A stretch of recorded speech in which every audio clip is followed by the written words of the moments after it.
Round of applause, ladies and gentlemen. Please be seated.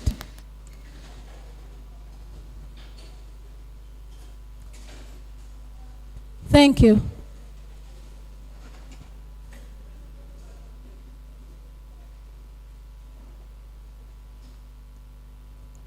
This morning, we're going to have a brief overview of our guest appearance in this conference, which is Sparkle. And that's going to be done by Dr. Femi Ogundele. A round of applause as he comes to the microphone.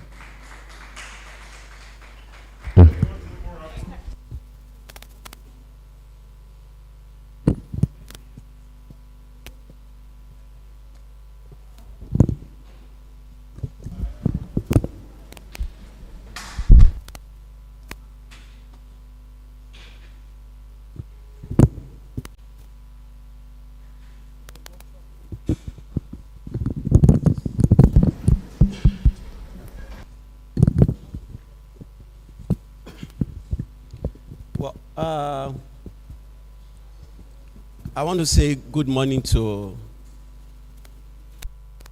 the house, to our past deans and deans, our professors in the house, and every one of us hearing present for this session. Permit me to just move on and spend my 15 minutes efficiently. I'll be providing an overview of Sparkle projects. Like Dr. Ogali said, we're making some guest appearance, and so I just want to let you know why we're here or what we've been doing, which is part of the reasons why we're here. All right, I'd like to have my slides go on. I've moved. All right, so I'll provide. It's not moving.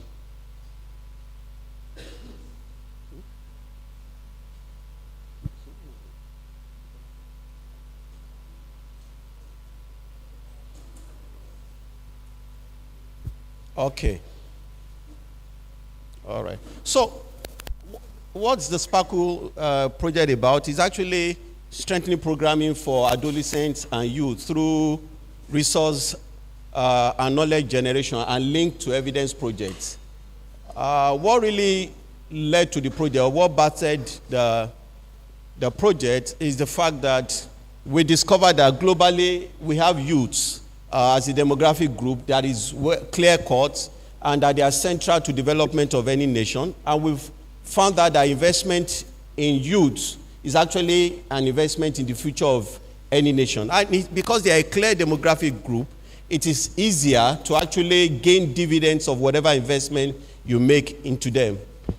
And then across the country, we found out that there are a lot of policies that are built, but so many of them are not based on policies. Over the last 3 years that I've traveled around, I'm able to tell you that there are very few states have policies guiding the youth. And you keep hearing around youth and this. They are not policy based. So, and we just felt, okay, one of the things is that we have youth-related data, secondary data all around that can simply be used to drive policies that are not being used. Some of these include the NDHS, the Nigerian Demographic Health Survey. We have the NAS, the National Age Research and Health Survey. We have MIX, the multiple intercluster health surveys and things like that, the MIX survey. And none of them is being used to drive, policy for youth development. So we felt, okay, can we walk along this line and see what are the challenges we basically identify, why people have failed to make use of those data to actually drive policies in youth development. Number one is that there is a poor understanding of the potentials of this existing data set. And then we have outdated institutional policies that discourage use of secondary data. I can say boldly that, data from NDHS, MIX and all that, you can talk in terms of the quality than pockets of data that are collected around. And, I'm glad I'm in my institution. I've said this across the nation, and I think it's a recommendation to make that where possible, or in faculties or schools that are involved, it's time we encourage the use of available, validated, high-quality data set for obtaining academic degrees. I know institutions that have moved towards such, because you can actually, rely on the data. Even when entering Quarter One Journal, when you have such data, nobody queries your methodology and the rest of them, and it gets easy to go. So we felt, okay, let's see if we can improve understanding of this data. Then there is also poor access of researchers to this national data set. Then capacity deficiency for quality secondary data analysis. There are a lot of software out there, and very few people can use them. Your Stata, your R, your SPSS, and the rest of them. So the idea was, can we build capacity of people, to be able to use some of these tools for secondary data analysis. And then there has been problem of poor research dissemination, the link between the research and the real world that needs to make use of our research. So these were the challenges we identified, and we now felt, okay, let's address some of these.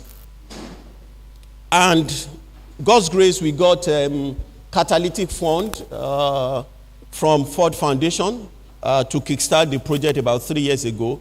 And the Sparkle project is domiciled in the Center for Adolescent Health in the School of Public Health of the university. And the overall, some of the project aim were the fact that we want to promote the use of available population-based secondary data to track and drive evidence-based advocacy in Nigeria. So that when people are talking about young people and youth, they are not just talking in abstract, they are talking because there is data that is driving what they are saying.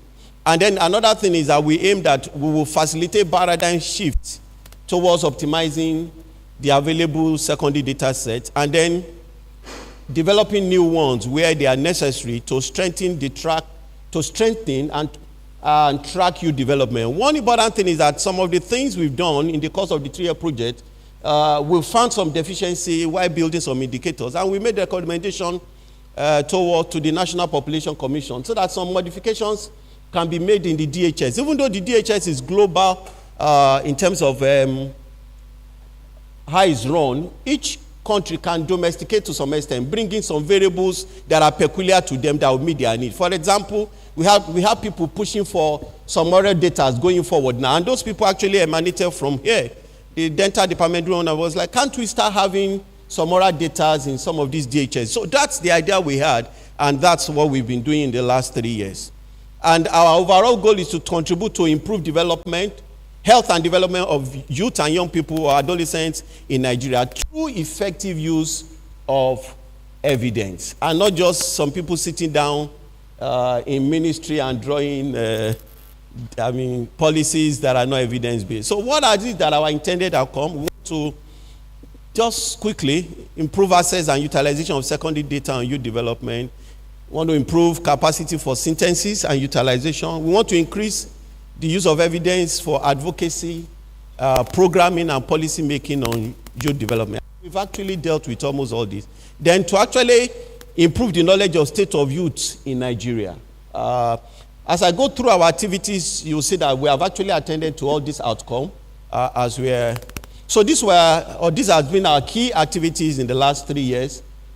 Creation of indicator lists for youth research. So we had, just like when the HIV program was around, really booming, for those of us who were involved in the program, you'll remember that there were a lot of indicators because donor partners brought all their indicators. The nation had to come at a point to streamline some of these indicators. Similarly in youth, donor partners have, and so one of the things is we had stakeholder meetings and then we had to create indicators that can, that you have data set to speak to and can be used for youth research in the nation. Then development of state of youth reports, what we call the National Youth Index. I'll quickly speak to that. Then development of public-facing repository and annual fellowship for capacity building. We've been having a data socialization workshop and policy-related engagement. Let me speak to each of them quickly. Now, for the National Youth Index, we've developed two with all the major stakeholders in the country. We are at the point of launching the first one in Port Harcourt between 7th and 13th of October. In fact, initially we wanted to have the launch via the presidency, precisely during one of the programs, but somehow it didn't work. So we'll have the launch of the Youth Index. That is the first evidence-based index in the country. And all stakeholders, State Ministry of Youth, Federal Ministry of Health, Education, all of them, just mention them, we've worked with them. Our last stakeholder meeting, we had people from over maybe 30 interested partners and over 70 people in attendance, just to make sure that whatever we come up with can be owned by this nation going forward. So we are rounding up on the second edition very soon, and we send that forward also. Then the public-facing repository is a Sparkle website. Initially, it was attached to the university website, but we've separated it now. And what the public-facing repository is about is like a one-stop data point, whereby if you work with secondary data, instead of having difficulty getting MBS and the rest of them to pull you through, or the DHS program, if you are familiar with USAID, you can just visit the Sparkle website and you can have links that gives you much easier access. There are a lot of data that you can actually write a lot that can give us what we need. And so we have a public-facing repository there. Then what we've been doing so far is also available there. And this is one of the things we've been preaching around the country, so that even young people themselves can get access to some of this data and use it to push for programs for youth. Then we've had the annual fellowship capacity building program. We had 3 cohorts. And what we've been doing is an annual fellowship program for 1 year, fully funded with financial support for fellows. It was actually for young researchers and people just completed either fellowship or PhD 5 years earlier. And we've had participants from all over the nation. And the goal of that is to build capacity to use secondary data. And then the outcome is that you must publish at best, the list is a Q2 journal. And interestingly, some of the last 2 publications from there have all been in Q1 journals. And that in terms of policy-related, thank you very much. Thank you very much. Then policy-related engagement, we've been moving around all ministries that have issues to do or that have things to do in relation to the youth. And we've had very positive response from them. We have some of our policy products. I don't know if they are here. If some are available, our briefs, none is available. All right, but I'm sure we can print more and that can be circulated within the school. So we've had policy telling the nation what we're doing and what we've done so far, so that there can be a shift in the mindset of people who make up policy for young people. And then we've had data socialization workshop across the country in Port Harcourt, Abuja, and all that. We've had about 6 or thereabout that are moving around and all that, doing that. So these are some of our calls. This is one is for call for application for fellowship. And we actually went beyond health. We had people from economics, justice. It depends on your ability to make use of secondary data to drive policy in your area of interest. And then we've had some of those data socialization workshops. We've had partnership with University of Paracord to drive some of these things, like the data socialization workshop. And then this is one of the research briefs from the annual fellowship. The first set of fellows, we had about 8, and we produced a research brief for, which is like an executive summary, about 1,000 words for all their research outputs. And aside that, some of them are now in journals, high-profile journals. So this is just to show what we've done. And then this is our first youth index, written in conjunction with stakeholders from across the nation. And from this, we see what really is happening in the nation. You'll be shocked if you get access to the youth index, the performance of each state. What the youth index says is to tell us, look, how is state A doing? In the youth index, we had like 4 policy thrusts: health and well-being, economic development and employment opportunity. We have issues around education and skill development, and then gender equality and inclusion. And you'll be shocked what you see in some of those states. Despite talking about youth, the data from the place, some of the states are very poor. But currently, as I know, I think Anambra, Lagos, leading in some part, and in some other places, there are issues. The state around the north, you can understand that with all the problems that we have. So who are the people that have been our implementation partners so far, and what's been our framework for this project? We've worked with government agencies, with non-state actors. We've worked with international development partners, especially, and importantly, if you work in the development world, you might be familiar with some of them, and then the academic and research institution. So for government agencies, they are listed there: the MBS, National Population Commission, Federal Youth, Minister of Youth, Health, Education, Women, and then state ministries, Department of Youth all across the nation. Then non-state actor ahead and the rest of them. Then we've interacted with the Youth Council in this nation repeatedly. We had a meeting that had people from all the geopolitical zones. And I think I remember then also, those were some of the things that really motivated us further. When you see the age definition, the people who are coming as youth, you'll be bothered about the nation, if you understand what. All right. And, that's one of the reasons why the project advisor, when they wrote the last national policy for the nation, they had to push to a point, I'm referring to our vice chancellor, that the age limit for youth can't be 35.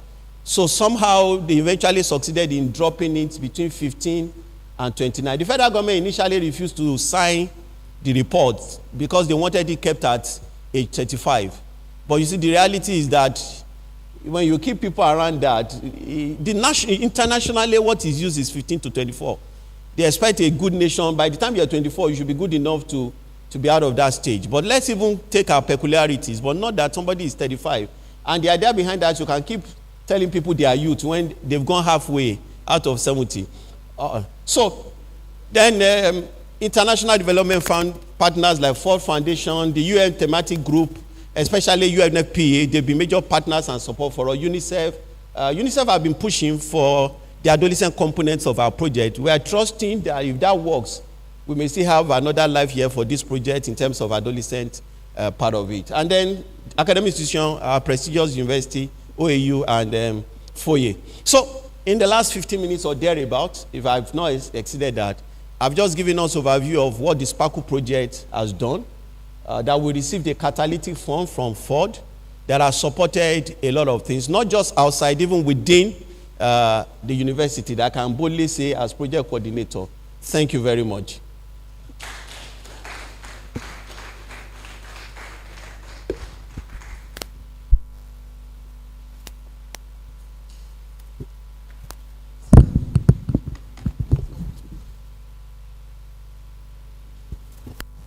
Thank you so much, Dr. Gundele, for that overview. Please, a round of applause for him again. Now that we know what Sparkle is about, I think it's a good time for us to begin the workshop. And to take us on the workshop is Dr. Popola. He will be taking us on the topic, Beginner's Guide to Systematic Reviews. Please put your hands together as we welcome Dr. Popola.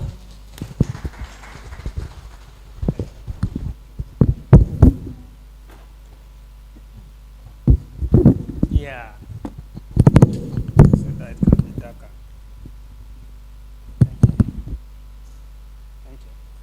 Yes, please. Thank you.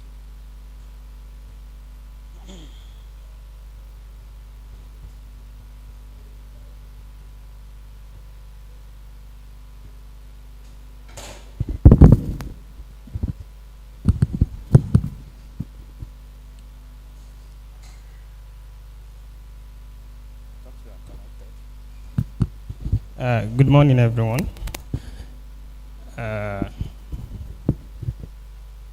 Let me say bienvenue in honor of my French lecturer who is seated here.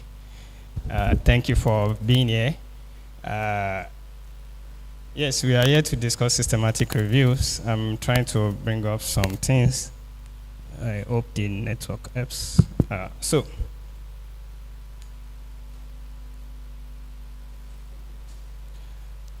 All right, so we're looking at, it's a beginner's guide to systematic review. So we titled it Basics of our Systematic Review Methods. And well, before we start, we'd like to do a very brief test of our knowledge. I'm wondering if the network does not permit, I'll just skip it and we'll move on. Okay, we'll just move on. The network is not doing well.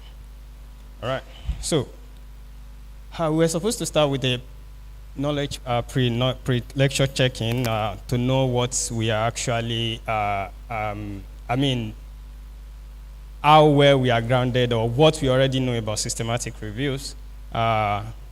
Unfortunately, the network is not doing well to get this coming up. It will have been good for us to see how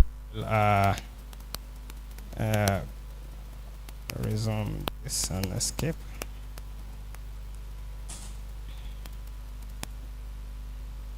Well, nonetheless, we are even far behind schedule, so let's just move on. So this morning we want to look at the issue of systematic reviews. These are some of the outlines, some of the objectives. We are far behind schedule. One thing I would like to start with is that this workshop, we are starting today with a 2 hours expectedly, although we are far behind schedule. 2 hours lecture. Thanks to Dr. Gundele for that presentation telling us about Sparkle. Sparkle is sponsoring the workshop. It's been a very engaging period for the last 3 years with Sparkle, and we appreciate the Fund Foundation for that. So we want to talk about systematic reviews, and we would like to give an overview of what is evidence synthesis, because systematic review is part of a family of what we call evidence synthesis. We are trying to synthesize evidence, bring them together, and then use them to drive policy, use them to drive decisions and all that. So when we talk about evidence synthesis, we are saying we are talking about a technique. Okay, some of the background that I also need to mention is that I know many of us have interest in systematic reviews. Almost every month in this university, I've had people say, I want to do systematic review, Mr. Popola, we have this to do, we have that to do about systematic reviews. Nonetheless, it's something that is, it's methodologically rigorous. We need to understand the detail. But this workshop for the next 3 days or so may not be able to cover everything we have to do.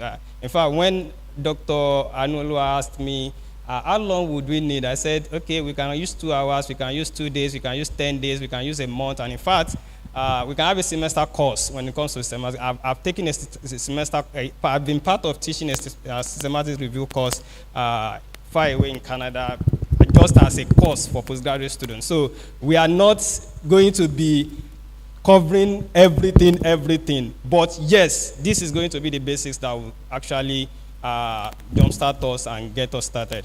So when we talk about systematic evidence-based, evidence synthesis, we are referring to a, can I have my screen, my slide on the screen, please?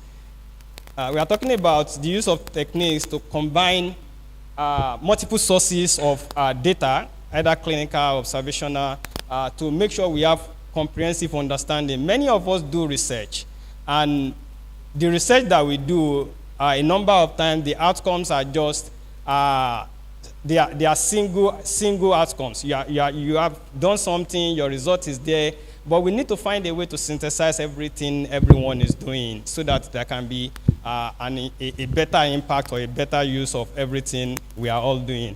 And systematic review is just another methodology in research. Just as we know, when we say research, we are trying to say, okay, we are making inquiry, like an organized or systematic inquiry into trying to design a study to address a question, to answer a question, to address a problem, or even to describe a phenomenon. That's what we are trying to do in research. And in doing this, there are several methodological approaches to it. We might be thinking of maybe in terms of time frame, cross-sectional or longitudinal, in terms of some other methodology. We might be talking about clinical trials, we might be talking about surveys, we might be talking about ethnographic studies, and so on, quasi-experimental, pure experimental. We have lots of them. So all those types of methodologies, systematic review is now one of them. It's also a methodology that we use to query question, that we use to find solution to problem, and all that. So, and I said systematic review is one of the members of the family of evidence synthesis, as we will understand going forward. So when we say evidence synthesis, we are trying to say we have a process that is bringing together information from wide ranges of sources, and then we are trying to inform decisions on specific issues, to have an accurate, concise, and unbiased synthesis of the evidence. It is therefore one of the most valuable contributions to the research community, and that's from the Royal Society in the UK. So let's introduce the family of evidence synthesis. Over the years, there have been a lot of description or trying to break evidence synthesis into several types. Quite a lot of work done on them, as we'll see. So we have a family of evidence synthesis that we can call a more structured review, or a more structured summary of research or synthesis of research, different from the narrative review or the normal literature review that we know about. So we have the narrative review or the traditional literature review, which we know, which we've always done in our maybe thesis or part of a research paper and things like that. But the challenge is that narrative review is usually subjective, broad question, the methodology is unclear. It's usually not replicable. It's not something, and sometimes it even comes with cherry picking. You just pick the studies that you think are important for the findings that you have, just to support or refute your findings. But when it comes to the evidence synthesis family, we are now talking about a structured review of literature, a structured way, a systematic way of saying, okay, how did you get your sources? Documented. You have it documented. How did you bring them together? You have it documented. How did you extract information from those studies? You have it documented. So it's about structuring all along, and that's what actually makes the evidence synthesis family to be methodologically rigorous. So we have a number of them. We will be talking about them as we move on, but this is just an introduction to the family that we are talking about.